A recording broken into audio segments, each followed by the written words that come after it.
Good evening, everyone. Let's get started. I'm Frances Stewart, a volunteer with Elders Climate Action and chair of the Education Committee. I'm grateful for the opportunity to moderate tonight's call with our renowned guest, Nathaniel Stinnett, who I will introduce in just a moment. For those of you who are new to Elders Climate Action or may not have heard about us, we always like to say that we are uh, great aunts and uncles, grandparents, and everyday folks who are determined to do all we can to leave a livable planet for future generations and for all life. Our programs, communications, and chapters are focused on engaging elders in building the personal and political will needed to respond to the climate crisis. At ECA, we are elder-centered and volunteer-driven, seeking to inform, inspire, engage, and encourage older generations to take action on the climate crisis at the local, state, and national levels. Nathaniel Stinnett founded the Environmental Voter Project in 2015 after over a decade of experience as a senior advisor, consultant, and trainer for political campaigns and issue advocacy nonprofits. Hailed as a visionary by the New York Times and dubbed the voting guru by Grist magazine, Stinnett is a frequent expert speaker on cutting edge campaign techniques and the behavioral science behind getting people to vote. He's held a variety of senior leadership and campaign manager positions on U.S. Senate, congressional, state, and mayoral campaigns, and he sits on the board of advisors for the MIT's Environmental Solutions Initiative. Formerly an attorney with the international law firm DLA Piper LLP, Stinnett holds a BA from Yale University and a JD from Boston College Law School. He lives in Boston, Massachusetts with his wife and two children. After Nathaniel's presentation, we'll take questions and then have an action party with Climate Action Now. Nathaniel, please kick us off with your data for the 2026 midterm elections and where EVP thinks climate voters and the activists who mobilize them can make a big difference in 2026. I absolutely will, Francis. And Francis, thank you so much for that introduction and that welcome and for everything you do on a regular basis, not just for ECA and for EVP, but I know for so many advocates in Maryland. Many of you probably don't even know how many times I get an email from Francis saying like, well, I'm just on my way back from the State House, or I'm just doing this, just doing. I swear to God, she's the busiest person alive, and all of us are grateful for how you spend your time and your efforts, Francis. So thank you for that. And I also want to just quickly thank everybody at ECA.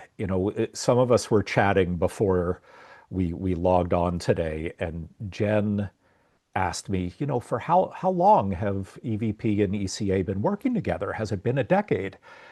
And it's weird. I'm not used to thinking that EVP has been around that long, because when we first started, we just had a small pilot program we were running just to test.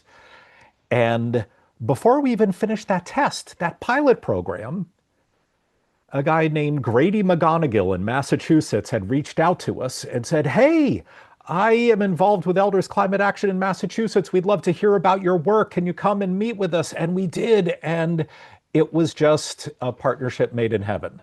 And I can't tell you what a warm feeling I have for ECA and how much all of us enjoy working with all of you. And I'm really grateful to have the opportunity to chat with you today. All right. Now we're going to get down to business here. I'm going to start by sharing my screen and letting you know the different sections of what I'm going to discuss this evening. Because I don't know about you, but I always like to have sort of a table of contents so I know what's coming. So I'm going to start actually by not telling you how the Environmental Voter Project mobilizes voters. Instead, I'm going to start first on some recent research that we did, because Jen and some others at ECA thought it would be really interesting to you to hear about some of this research that we've done about how Americans view climate change when they aren't automatically prompted to view it as a political issue or a social issue or a consumer issue. All right, then I'll get into very briefly what we do at the Environmental Voter Project, what we see in our data for 2026 and the opportunities for volunteers like all of you. And then, in particular, we will get into how EVP and ECA are working together throughout 2026. So, not just this fall, but right now. In fact, we had a great phone bank together just a few hours ago. And then, as Francis mentioned, we will finish with questions. So, if you've got any questions, hold them for that Q&A, and we'll try to get to all of them. All right. So, I mentioned this recent research we did. So, the Environmental Voter Project is a voter turnout group, but in order to be smart about our targeting and about the messages that we want to deliver to environmentalists who don't vote, we have to do a lot of research. And sometimes we find some things that we just can't sit on, and we feel like we really need to share with as many people as possible. And in particular, with this round of polling that we did now probably 5 or 6 months ago, we were trying to understand how Americans view climate change in kind of a natural setting before they were forced to view it in a particular context. And the way that we did this, the way that we went about trying to test this, was very unique and frankly a little expensive because pollsters normally don't do it this way. And what was unique about the way we did this research in particular was two things. First, we did what's called split sample modeling, where we had a group of people who were only asked questions about climate change. Then a completely separate group of people who were only asked questions about gun violence, and another group only asked questions about abortion, et cetera, et cetera, et cetera.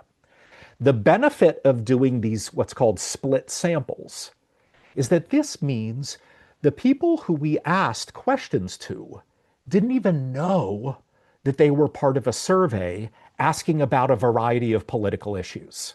They didn't even know it was a political survey.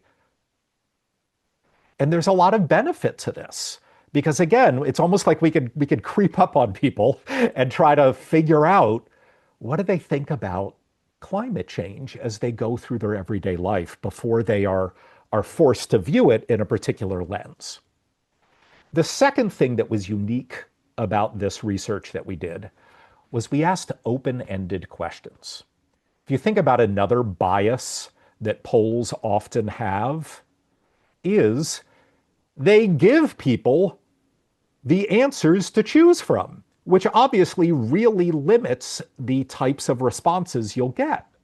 Now, it's expensive to ask what's called open-ended questions because then you need to pay pollsters to write them all down and categorize them and then collate all the data and try to figure out how many of this type of answer was gotten, X, Y, and Z. But again, it's really good at understanding with much more nuance how people live with particular issues. All right. What we found was the following, and I'm not going to go through all of the questions because we've got a limited amount of time, but I am going to highlight just a few findings that were of interest. First off, we asked people, and this was before we got to the open-ended questions, we said, how many times each week do you find yourself thinking about the importance of blank? Now remember, we asked a whole bunch of people about climate, a different group about gun violence. It was a split sample. What we found was that 18% said they thought about climate change every single day. If you add in the 27% that said a few times a week, that's 45% who think about climate change at least a few times a week, which is much, much more than the numbers you see for abortion or gun violence. No, I'm not claiming that abortion and gun violence are less salient political issues. Obviously, they are more salient political issues. They're always higher up the polls of issues that people care about when you are asking political polls. But again, what we were trying to figure out is, okay, let's get rid of the context. Let's get rid of this political lens and just try to figure out how often are people thinking about these issues. And outside of the political context, in a more sort of natural setting, people are thinking about climate change a hell of a lot more than some of these other issues. Okay, we asked people about issue importance. Now, again, they weren't comparing issue to issue to issue. We were just saying, how important is blank to you personally? of the people we asked about climate change, again, a really, really big sample, almost 700, almost half of them, 49%, said climate change was extremely or very important. Much more, again, than abortion or immigration. Again, I'm not claiming that all the polls are wrong and actually voters care much more about climate change than they do about immigration or abortion. No, that's not what I'm claiming at all.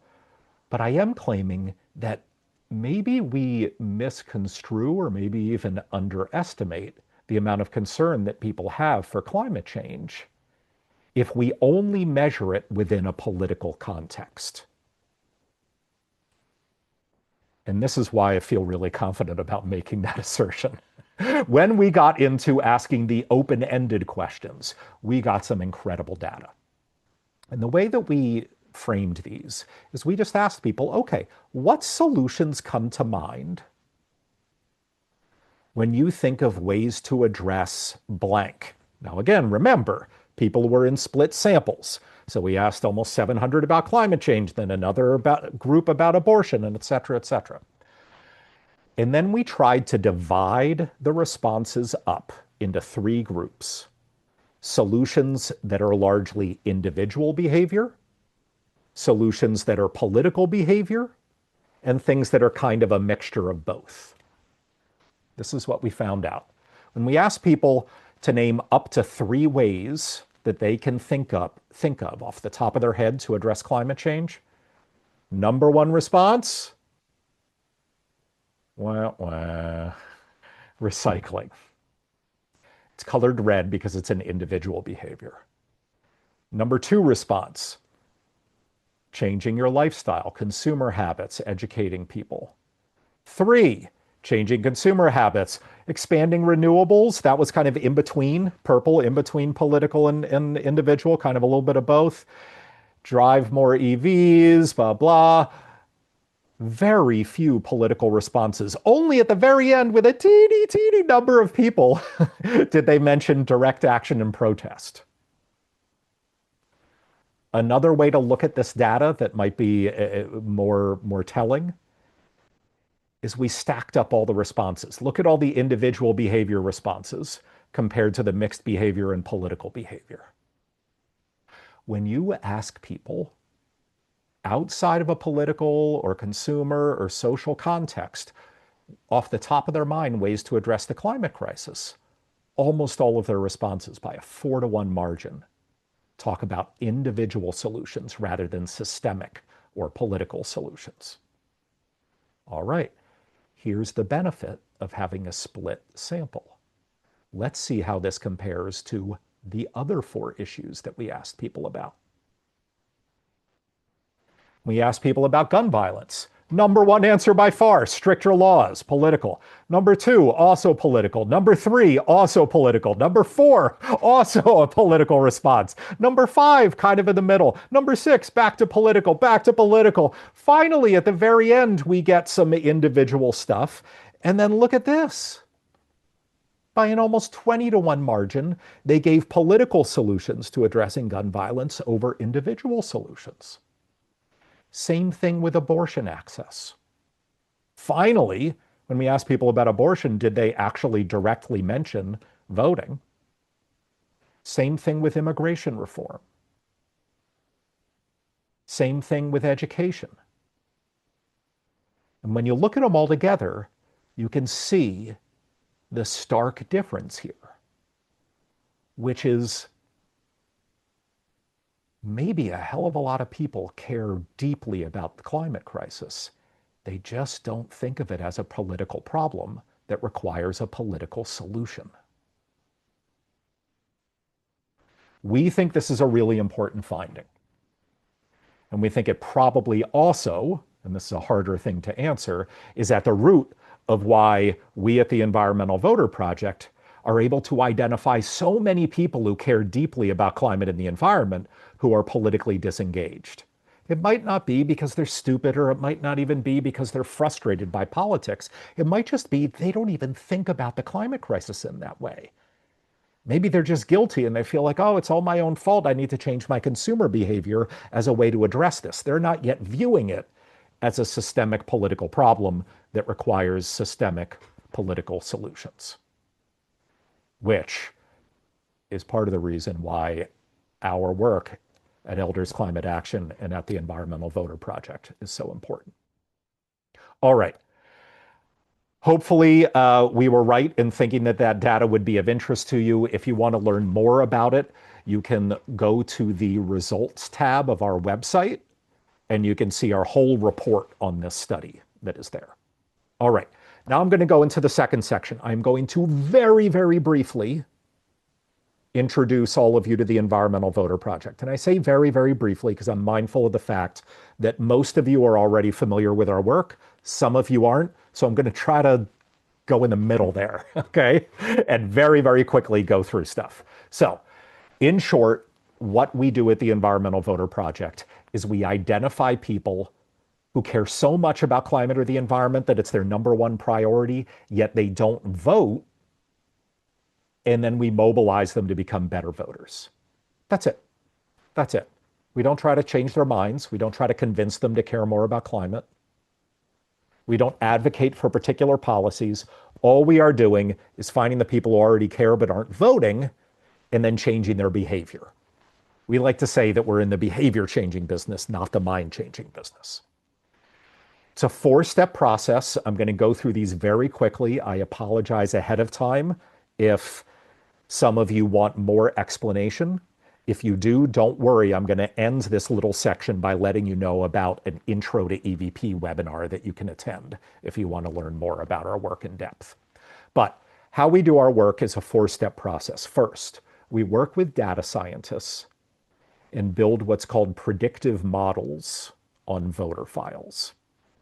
Very briefly, what this means is we're not identifying groups of people who care about the environment or demographic collections of people who care about the environment. Instead, we're identifying individuals, Mary Smith at 123 Main Street, who have a very, very high likelihood of listing climate as their number one priority. We then don't need data scientists to tell us if that Mary Smith at 123 Main Street is a good voter or not. That's public record. It's public record whether you vote in certain elections or not. So it's pretty easy for us to take these super environmentalists, weed out the good voters, and then have this population of people who we know just need that turnout nudge, just need that behavioral intervention. That brings us to step 2.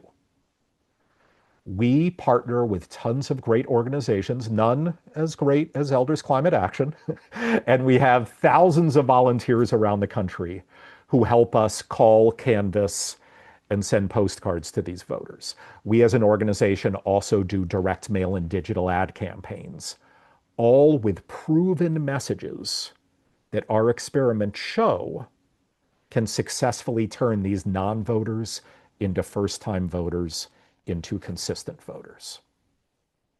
Step 3, habit reinforcement.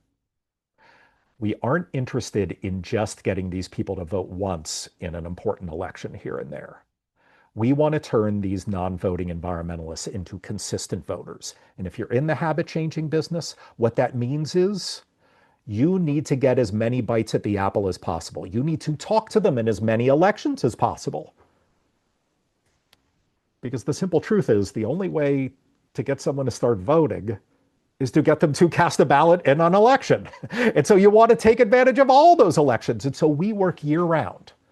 As I mentioned earlier, we were just on a phone bank with Elders Climate Action a few hours ago.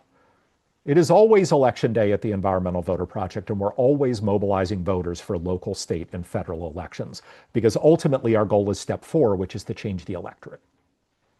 Because we know that more than anything else, what truly motivates politicians is whether they're going to win or lose their next election. That is what really motivates politicians. And so what politicians always do is they go where the votes are.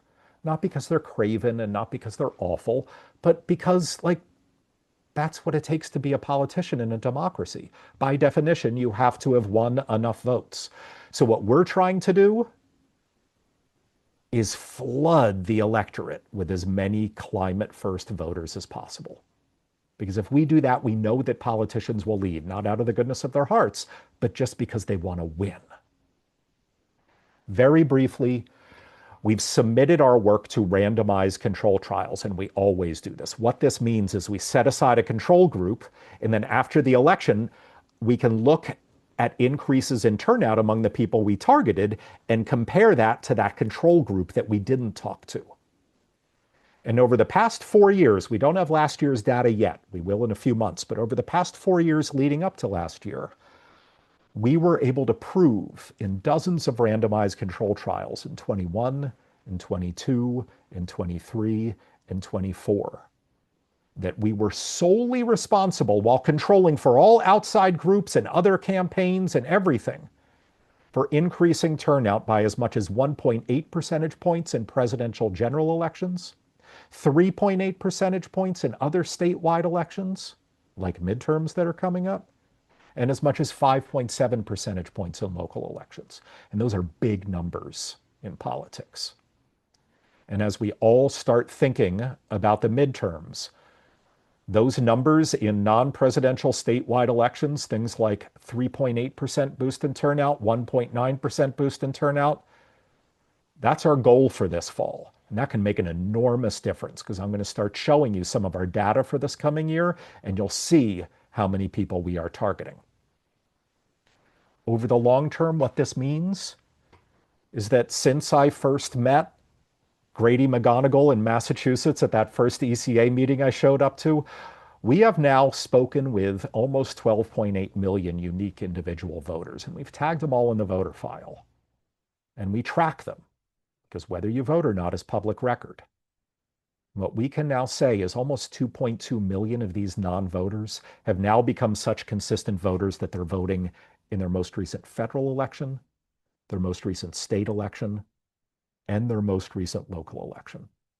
So for all of you who have already been volunteering with the Environmental Voter Project over the past year or 2 years, and maybe you're looking ahead to elections in Maine or elections in Alaska or elections in Georgia, let me tell you, in Maine right now, there are almost 31,000 super environmentalists who now never skip an election, who, when we collectively started reaching out to them, didn't vote at all. Not at all. Almost 8,000 in Alaska, almost 118,000 in Georgia. I hope you're all very, very proud of these. All right. In 2026, we're going to be targeting 3.4 million of these unlikely to vote super environmentalists, and I'm going to get into that data in a second. But before I do, I promised that I'd let you guys know about a webinar if you want to learn more about our work at EVP. On February 5th at 8 p.m. Eastern, you can go to environmentalvoter.org, click on our Get Involved tab, and you can sign up for this webinar. And I'll go in depth on how we identify and mobilize these voters. But now I want to get to the really important stuff, which is our data for 2026 and how we can work together to flood the polls with climate voters. So this is what we've got. When we look at the electorate this year, there are a whole bunch of points of leverage. Important Senate races, gubernatorials, House races, state legislative races. And I just wanted to start by letting you sort of get a sense of the map here. So, according to the Cook Political Report, and we could all quibble with whether there's a state missing or something like that, these are the states that currently have competitive US Senate races for November. Again, these ratings might change. Maybe you think Florida should be added, or maybe you think, Nebraska should be added, things like that. But according to Cook Political, these are the states that will have competitive US Senate elections. Let's look at the gubernatorial races. Also, a whole bunch of them. I also just wanted to pick out the states that have at least 2 competitive US House races. Now, again, that's not to claim that the other states are unimportant, because they only have one competitive US House race or something like that. But you'll see there are a whole lot of states that have multiple US House races that are due to be competitive. Then these are states, the light green one, Maine, has one state legislative body that's really close and could swing either way this fall. The 5 states or 6 states in dark green, both of their state legislatures could swing one way or the other. So these are 5 points of leverage that I want you to think about: the US Senate, gubernatorial races, multiple competitive House races, one state legislature or 2 state legislatures. This is a good way of thinking about, okay, where are there going to be states where volunteers can make a big impact, and in particular, where environmental voters and volunteers who are mobilizing them could have a big impact. And so what we did was we said, okay, how many states have just one of those things? How many have 2 of those sort of points of leverage that I brought up? How many have all 5? Where they've got a competitive US Senate, gubernatorial, multiple competitive US House races, and both state legislative houses could flip either way. You'll see there are some states like New Hampshire and Michigan who have all 5. There are other states like Pennsylvania or Arizona that have 4 out of those 5.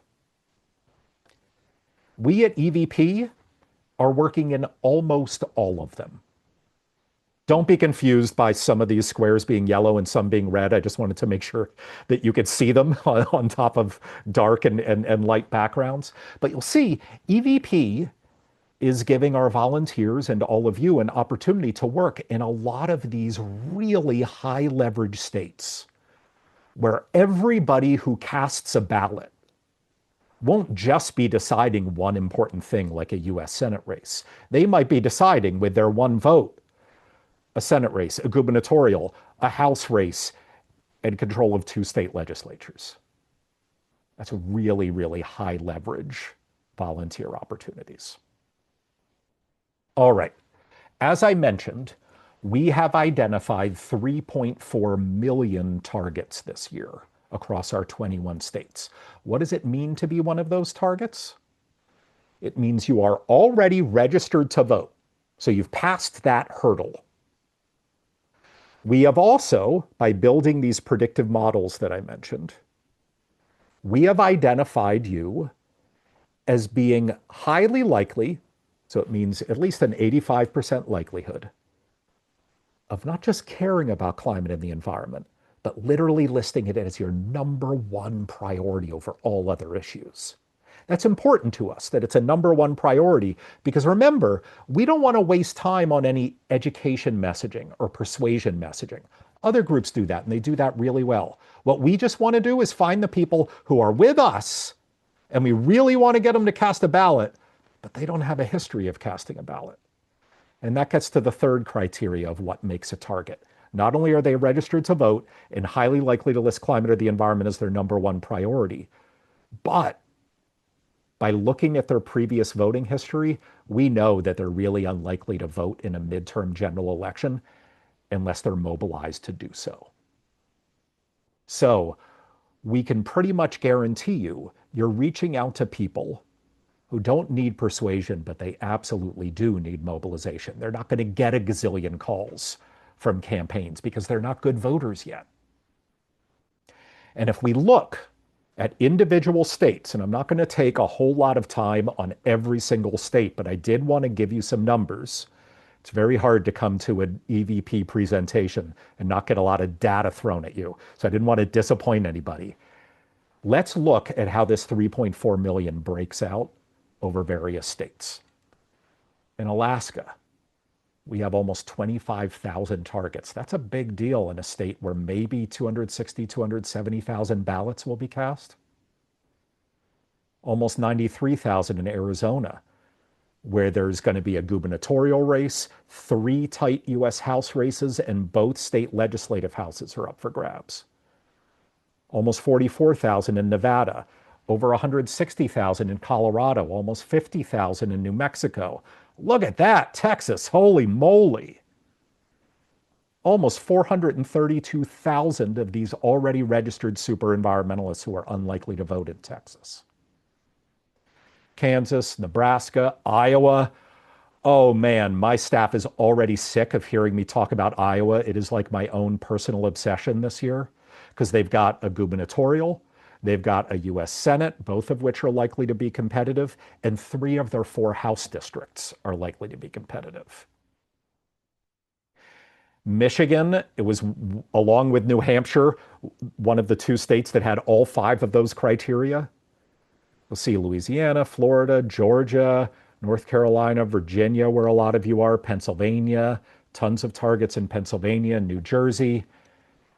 And then we'll finish off with New Hampshire and Maine. So you see, we've got a lot of targets, and we've got a lot of targets in some really, really important states.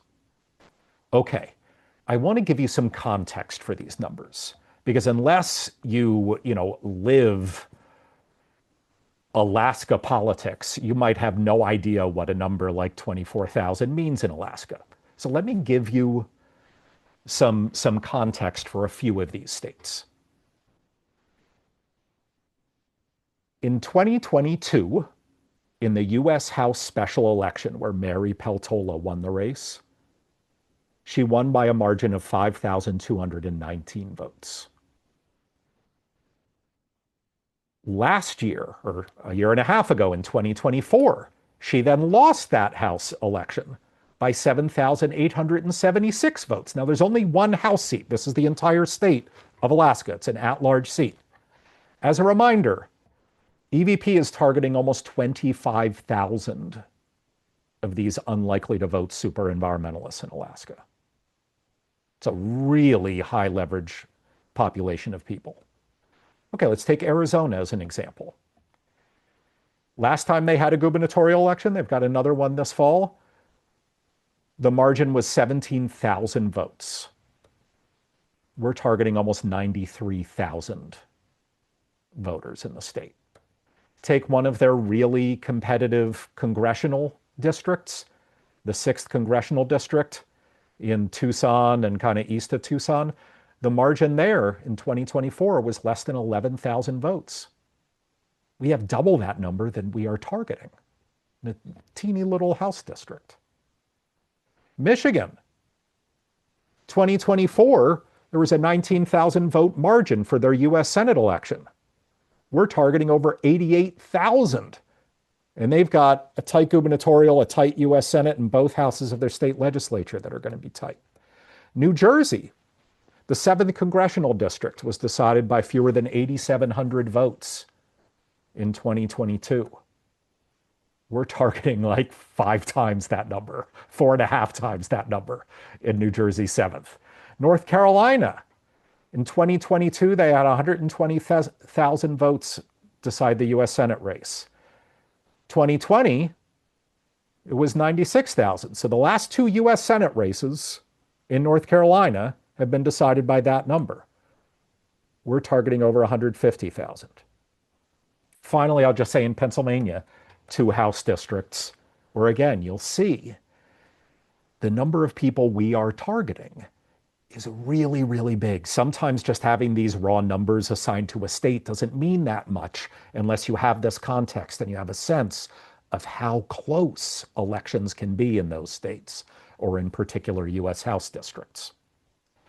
So these are the opportunities for impact that we can have as organizations and as volunteers who are mobilizing environmental voters in 2026. And in particular, there are some really, really great ways that our 2 organizations can work together. The first is phone banking. Every single Tuesday, the Environmental Voter Project and Elders Climate Action has a phone bank. You can go to our website right now and see a whole bunch of them. But every single Tuesday, and it's going to be at 12 p.m. Eastern, 9 a.m. Pacific, you can write it in pen on your calendar all the way through November and then throw out the pen. It's fine. You'll be ready to go.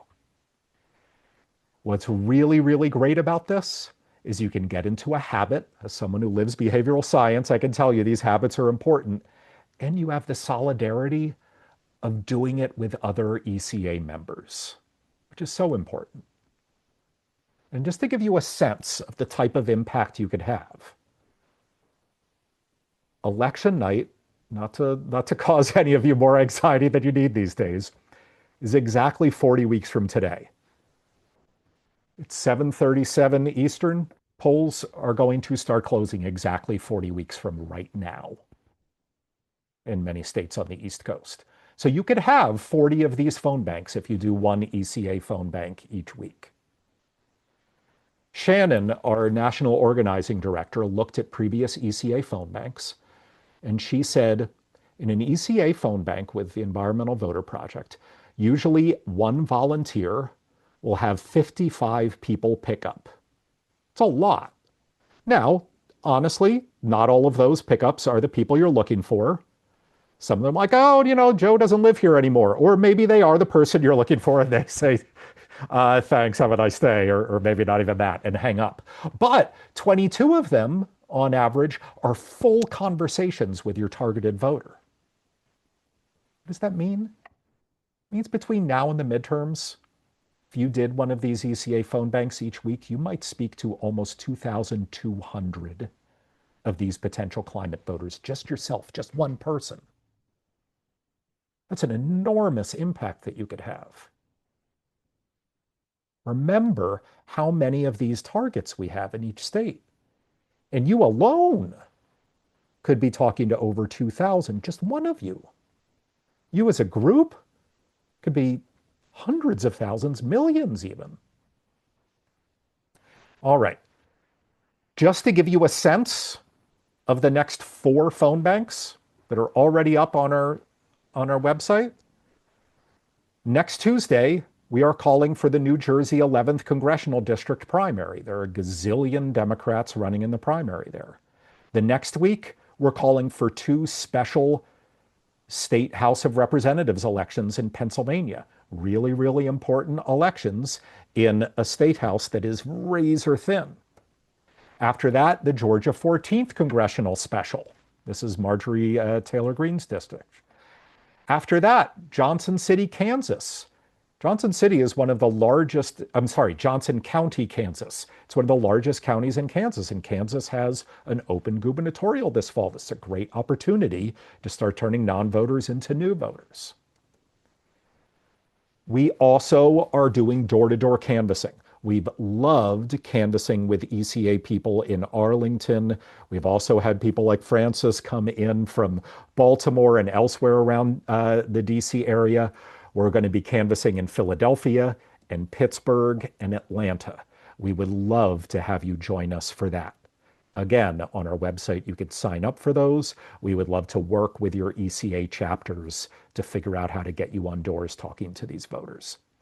And then finally, we have closed our first postcarding campaign of the year, but we will be opening new campaigns in late March, late May, early August, and late August. And so again, if you are on our email list and you can sign up there, you'll get notified of it, but we will also make sure that we give ECA as much advance notice of this stuff as humanly possible.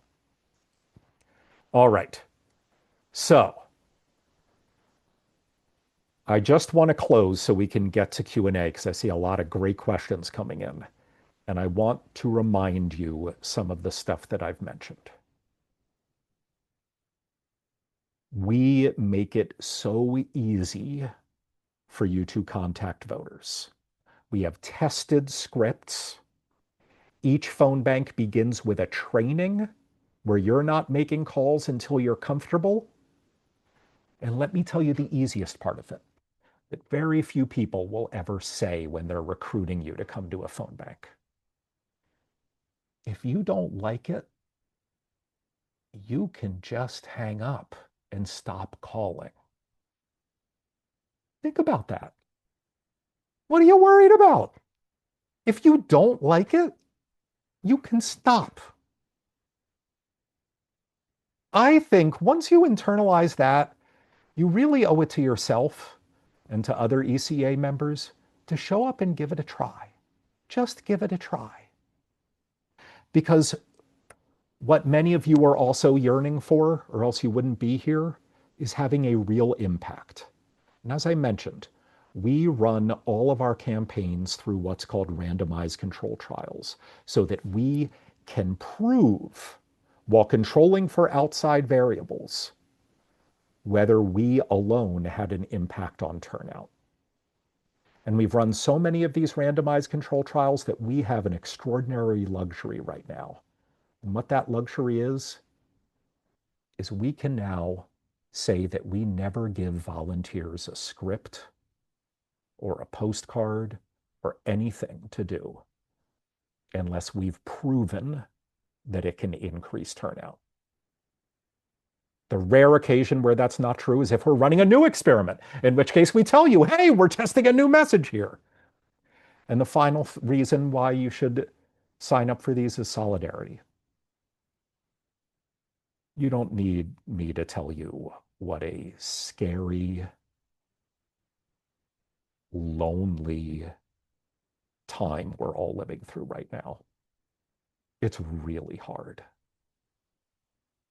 But we all desperately want to make a difference.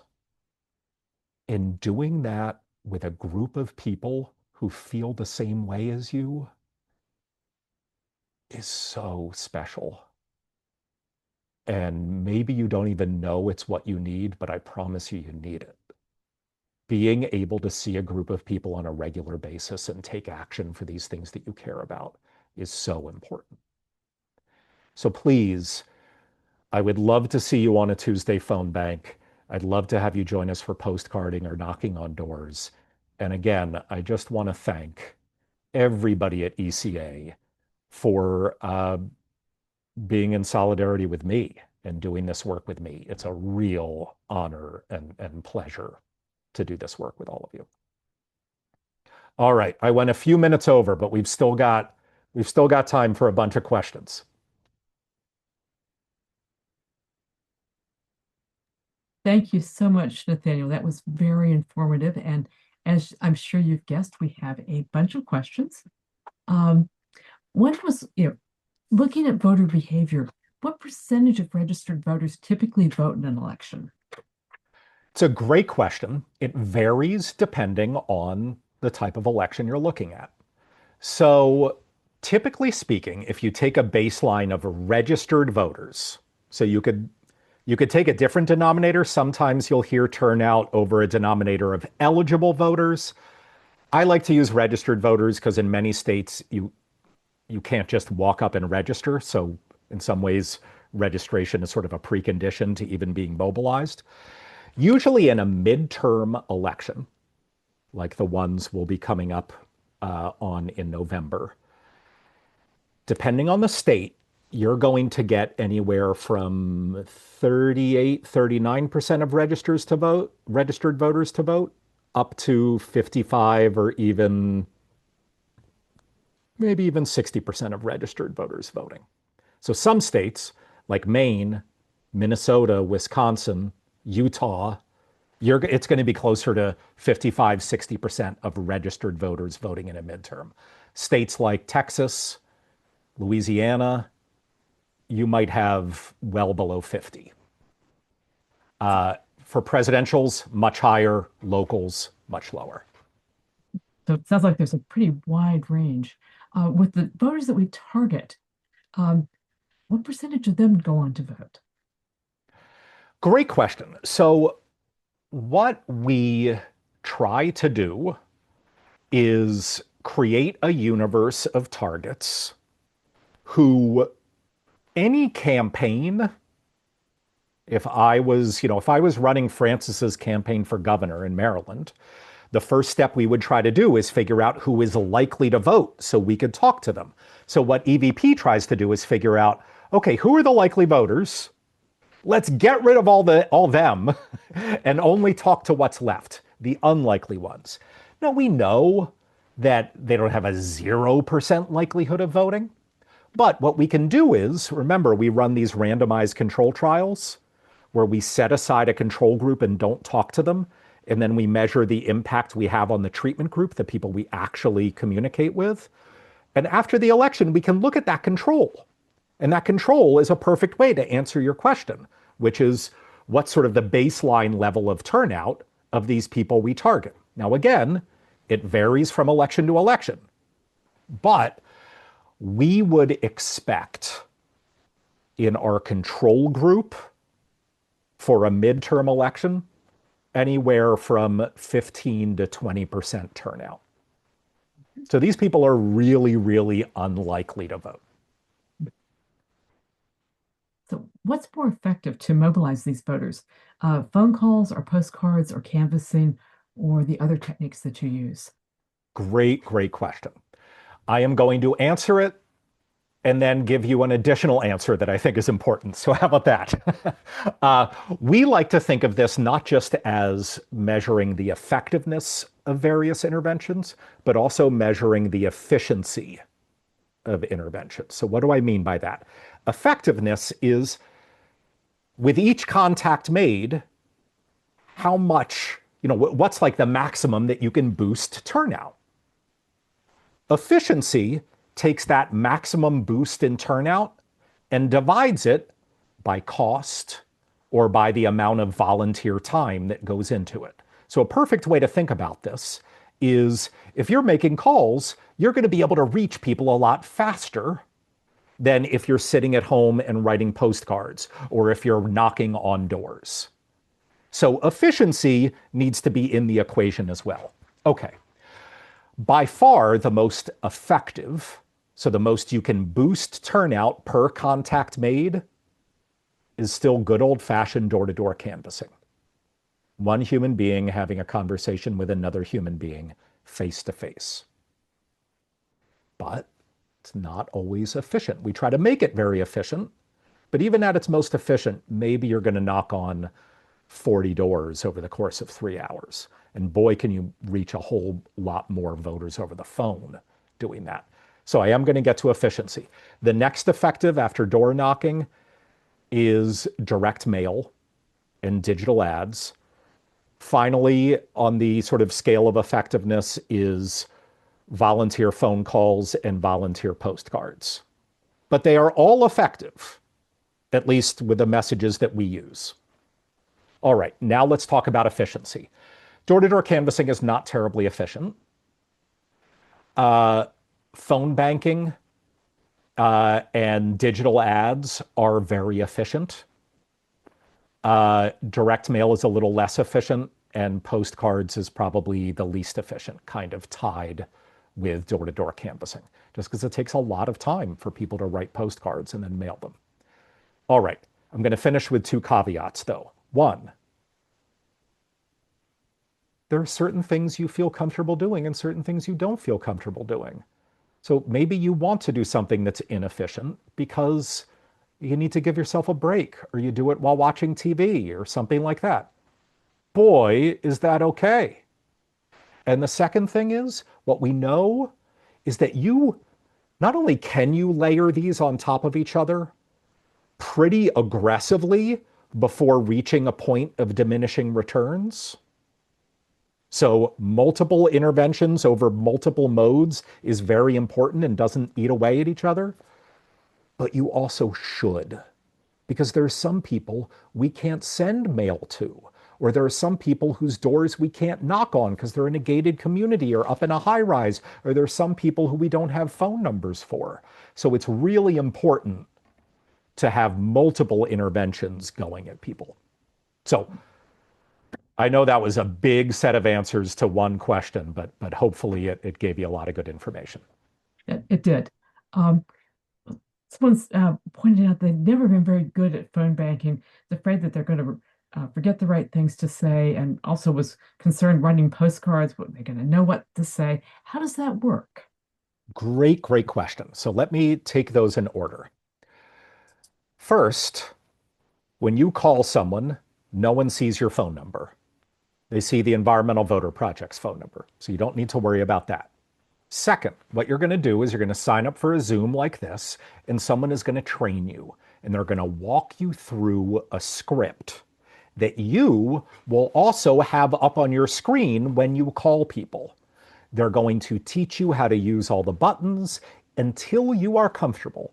If it takes you 20 minutes to be trained, great. If it takes you 1 hour and 29 minutes to be trained and you only have 1 minute of calling left, that's fine. We want to get you comfortable so you keep on coming back. And then ultimately, when you're ready to make calls, you'll make a call through your phone while looking at the script on your computer.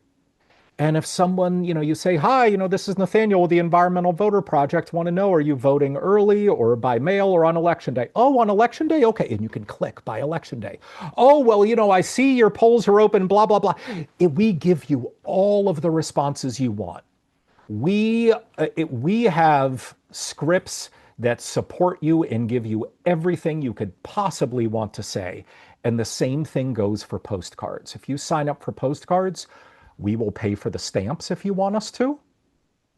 We will absolutely ship the postcards to you because we know what design works in our randomized control trials.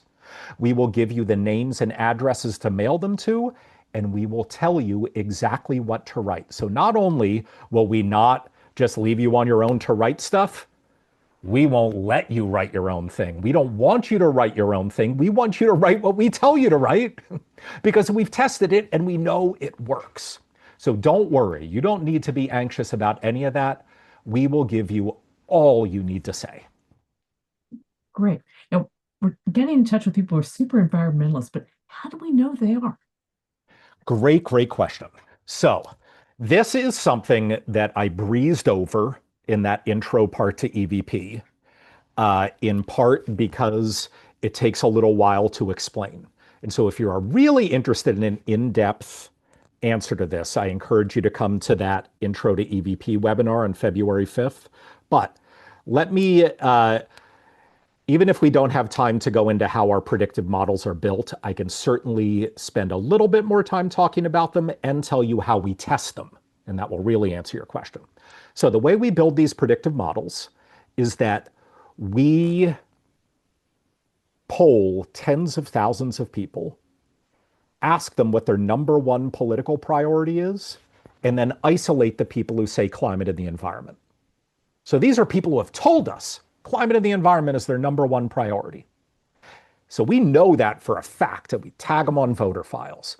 But that's only tens of thousands of people. We need to figure out millions of people. So then what we do is we work with data scientists to learn about those tens of thousands of people who told us that climate's their number one priority. We look at their voter file data, their census data. We look at publicly available consumer data. We only use publicly available data, but there's a lot out there. And then we can start trying to figure out some other people who are really likely to list climate or the environment as their top priority. But we don't just leave it at a guess. We then call those people to see if our assumptions are right. And maybe we have to tweak those assumptions. And then we make some more assumptions and test those and more and test those. And we build out and out and out with these ever increasing concentric circles until we have built a model that helps us predict millions and millions of individuals who are highly likely to list climate as their number one priority. And how can we be certain of this? This gets to how we test it. When we're done building these models, we say, okay, thank you very much, data scientists. And we take the models, the list that they've built us, and we say, okay, we only care about the top 15%. People who have at least an 85% likelihood of listing climate as their top priority. So let's take that list on the voter file, give it to a different outside polling group that has nothing to do with our data scientists, and say, hey, pollsters, can you call this list and ask them an open-ended question? Just ask them, hey, what's your number one most important political priority? And every time we've done that, at least 85% of the respondents say, oh, climate change. Why do you ask? That's how precise these models are. And that's not because we're particularly good or bad at it. It's just where this technique has progressed. It's a very, very precise way of identifying these voters. Yeah. Now, obviously, volunteers do a lot with the Environmental Voter Project, but there's so much that has to be done that can't be done by volunteers. How is all that funded? Yeah. So we, in particular, I mean, first of all, the volunteer stuff costs money, right? We buy stamps, we buy postcards, we rent server time for phone calls, for canvases, things like that. But then we also do a lot of direct mail and digital ad campaigns. And we don't have a very large staff, but we've got a staff of 5 people as well. That's funded by individual donations. We are a 501(c)(4) nonprofit, even though we don't do political activity. Uh, and that means that we don't get donations from foundations. So it's all funded by individual donations. I think last year we got 10,300 something individual donations. And so, yeah, not to be cheesy, but donors like you. That's how it's funded. Well, I think one of the things that people sometimes feel uncomfortable about with making phone calls is that it feels like an invasion of people's privacy, and sometimes people will tell you off. And I'm wondering how common is that in with the voters that we call? Yeah, it's a great question. The first thing I'll say is it happens. I'm not going to pretend like it doesn't happen. But it happens far less often with the Environmental Voter Project than with political campaigns. Because what we are not doing is trying to twist someone's arm to care about an issue that they don't care about or support a candidate who they might not want to hear about or might not want to support. All we are doing is trying to ask someone if they are going to vote and then hopefully give them information that will help them then vote. And so this is a much easier conversation, an easier ask, an easier script than you might be used to. But I don't want to mislead you into thinking that you will never, ever, ever have someone hang up on you. Yeah, we all know that some people aren't nice.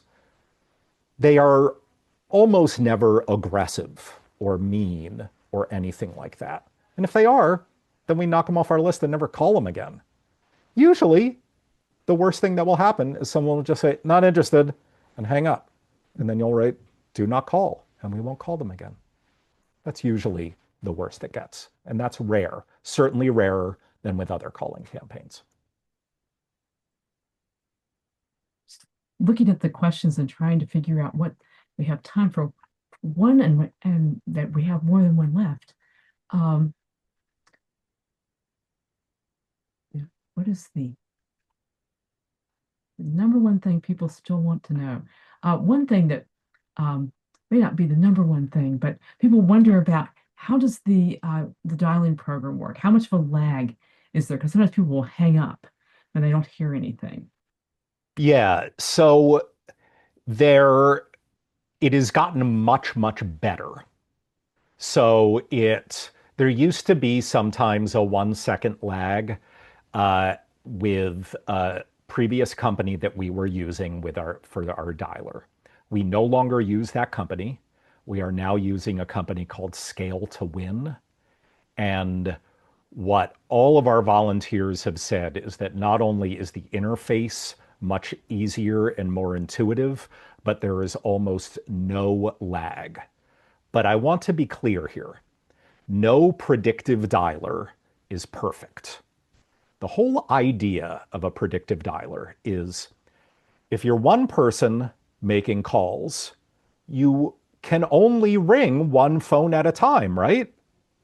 Because if I'm the only person making calls, I don't want 3 phones ringing. What if like all 3 people pick up at the same time? Then no one's going to be there to talk to 2 of them. Okay, let's say we have 2 people making calls at the same time.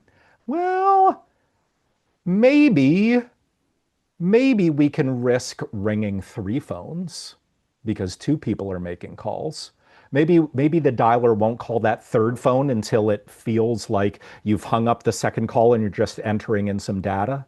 Well, what if 10 people are making calls? Then the predictive dialer says, well, if 10 people are making calls, maybe maybe we can afford to ring 13 phones at the same time. Things like that. That's how a predictive dialer works. So it can cycle through lots of numbers at once. And so even the best predictive dialers, sometimes their prediction is going to be wrong. And like 12 people are all going to pick up their phone at the same time, and we only have 10 people dialing, and there's going to be a little lag. But it rarely, rarely happens. Thanks, Nathaniel, for all the wonderful information you've given us. I wish we had more time. Um, EVP and ECA have been partners for over 10 years now, and we've reached out to more than 1 million voters together through our Elders Promote the Vote partnership. Um, and we're going to continue that work this year with the weekly ECA co-hosted phone banking sessions with canvassing and with postcards. Um, so we're really looking forward to doing that and continuing to work with you. And for our audience, please don't go anywhere. We'll start our action party with Climate Action Now um, very soon. Well, thank you, Francis. Thank you, everybody. I so look forward to seeing all of you on phone banks and canvases and postcards. And have a wonderful action party. Thank you. Um, Now we hope that people will stay on for our 15-minute action party in partnership with Climate Action Now. We have actions you can take from your phone, from your computer, your tablet, or your laptop. We also have great news about the action carousel on our website for easier action taking if you'd rather do it on a computer than on your cell phone. So we're going to turn it over to Kaylee Beam to tell us how to get started. Yes, hello everyone. Thanks so much for having me on for the first National Call of the Year. I always love participating in these sessions and just getting to be a small part of all the amazing work ECA does. My name's Kaylee Beam. I'm the Director of Content at Climate Action Now, and I work with an amazing team of volunteers to put together actions like the ones you'll be taking tonight. So we're already 3 minutes into our 15 minutes, so let me share my screen and let us get started. So you should be seeing the goal tracker right now. And if you've been here before, you already know what this is. On the left side, we have this cool little globe, which will fill in and iterate as we take action here tonight.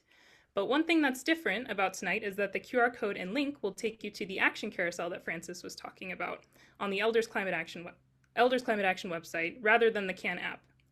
If I'm not mistaken, I think this is the first time we're testing out the carousel at a live event. Is that right? Yeah. So anyone who's still on the call is part of this history making moment. So thanks for being here.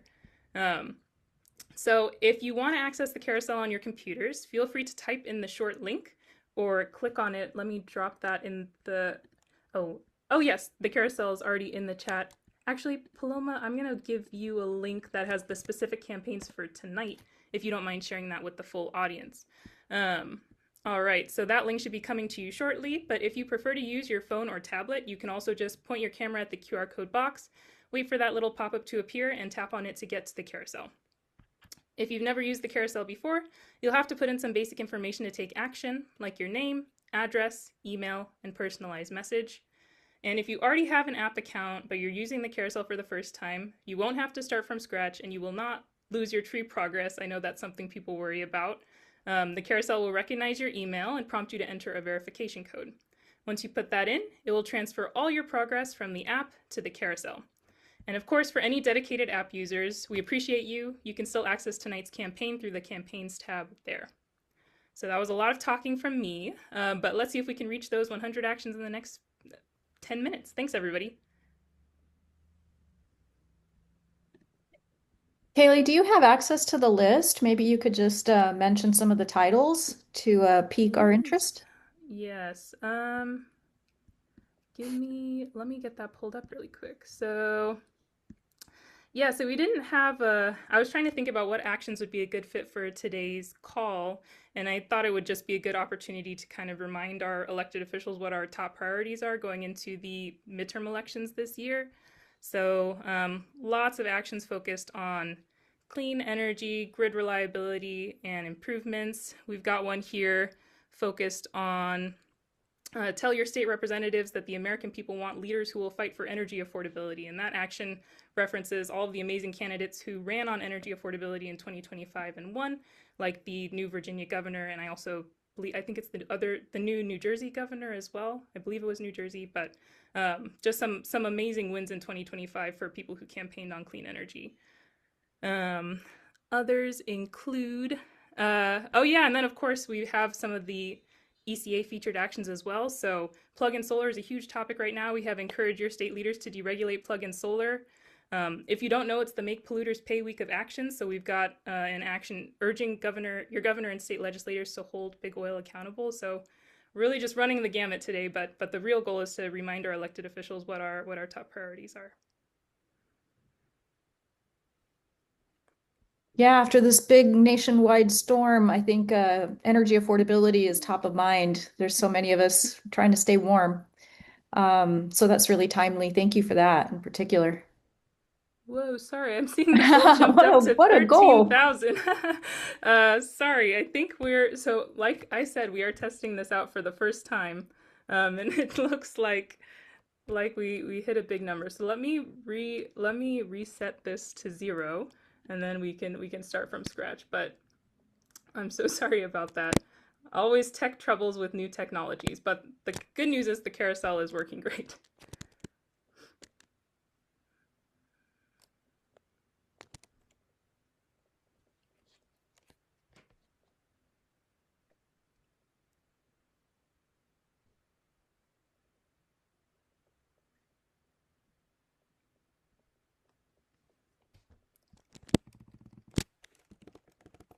All right.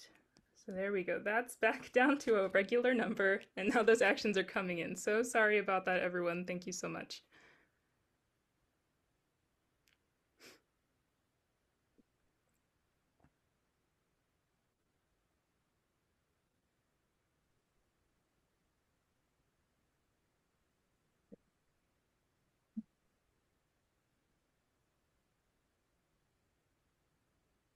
One of the opportunities that are coming with that carousel is that we'll be able to focus people's attention and actions to state level efforts. We can send information, letters, and call scripts to elected officials. I believe even in some cases, from the county level on up.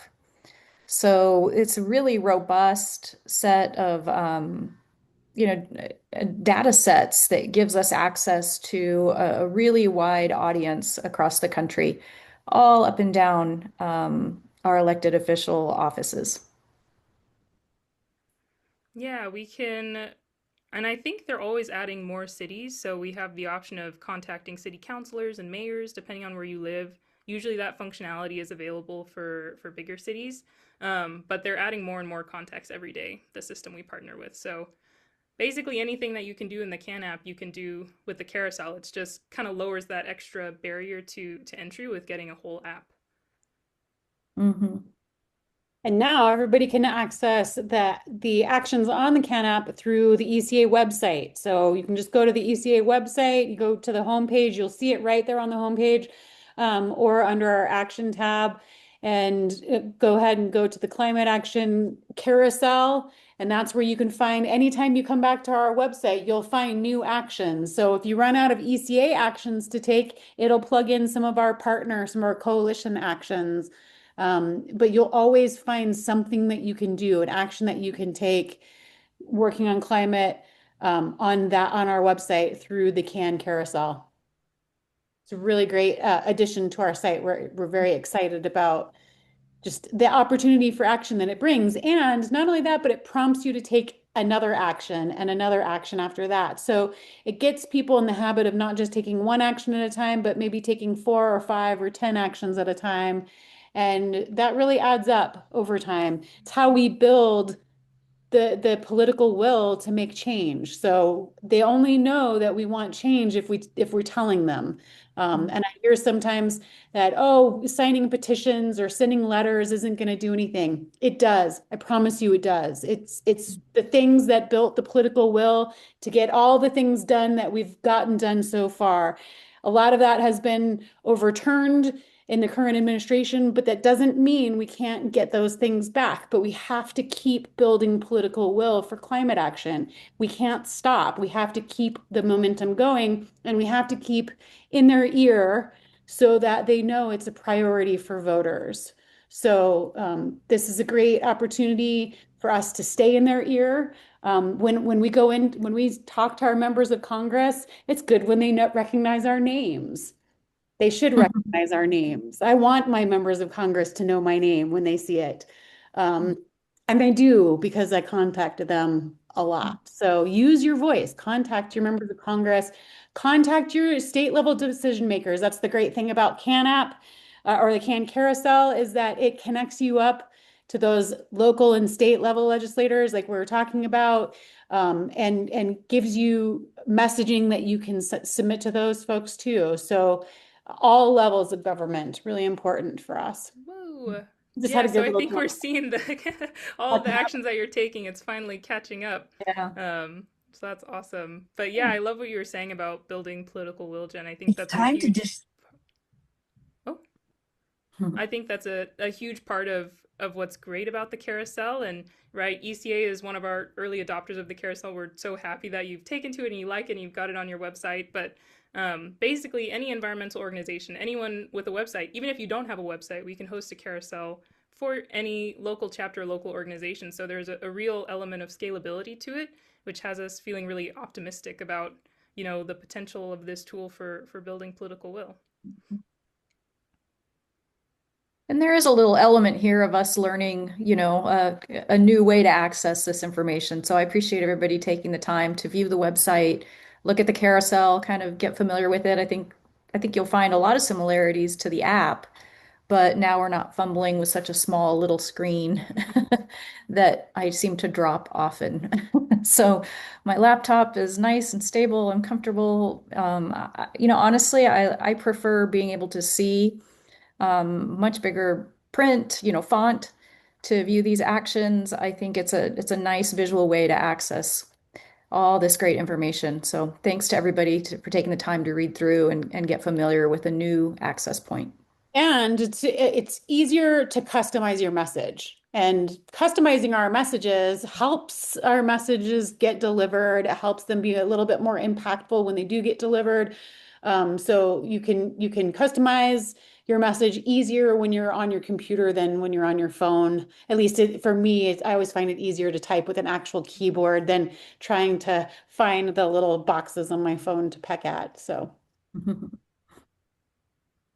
We're so close, under a minute, I believe. I know, and there's a chance it could already be there. It just hasn't fully updated yet. Mhm. Well, I'm feeling good about the amount of actions that have come out of tonight. So thank you everybody who's taken action with us this evening. And it's always really nice to know that there were 68 more messages submitted to decision makers tonight because we held this extra 15 minutes, and maybe that's numbers closer to 100, but even still, that's 100 more messages or 68 more messages in their inboxes when they come to work tomorrow. And I take that as a win.